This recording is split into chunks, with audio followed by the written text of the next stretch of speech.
The sparks were flying in California because the Republicans are vying to replace who else but President Obama. It was the first debate for frontrunner Rick Perry, or at least one of the two frontrunners. Our chief Washington correspondent, Peter Cook, has the highlights for us this morning. Peter. It was really the Rick and Mitt show last night at the Reagan Libraries. The two leading Republican contenders, Eric, dominated this debate from the very start. Standing side by side on stage, Rick Perry and Mitt Romney clashed right out of the gate on the economy and who has the better track record when it comes to job creation. Michael Dukakis created jobs 3 times faster than you did, Mitt. Well, as a matter of fact, George Bush and his predecessor created jobs at a faster rate than you did, Governor. That's not correct. Yeah, it is correct. Tort reform as the recipe for Governor John Huntsman pointed out his state did better than both Texas and Massachusetts in terms of job creation.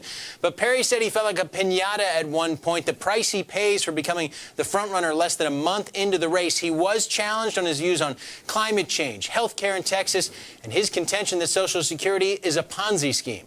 Our nominee has to be someone who isn't committed to abolishing Social Security, but who's committed to saving Social Security.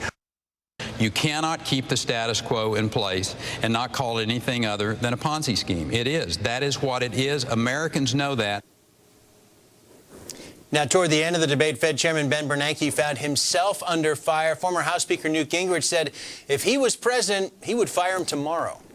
And I think his policies have deepened the depression, lengthened the problems, increased the cost of gasoline, and been a disaster. Romney said he, too, would replace the Fed chairman, but Romney found himself under fire over his Massachusetts health care plan. Also, his approach to China, his suggestion that he would label China a currency manipulator. John Huntsman challenged that, Eric, basically suggesting this is the wrong time to start a trade war with China. Peter, excuse me, we knew there were going to be all kinds of sparks.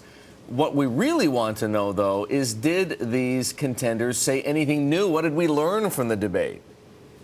Well, what we learned really was in terms of the style and substance issue. On the style side, we know that Rick Perry can handle this debate situation. He hasn't done a lot of them as Texas governor, even though he's been there for 10 years. He can take some punches and he can deliver some punches. But what we really learned, Deirdre, is that this is a two-man race. If it wasn't going in, this debate certainly made it that way.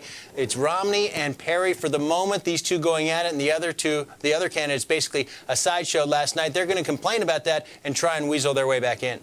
Peter, thanks very much. A great recap of that event last night. Peter Cook joining us there from Washington, D.C.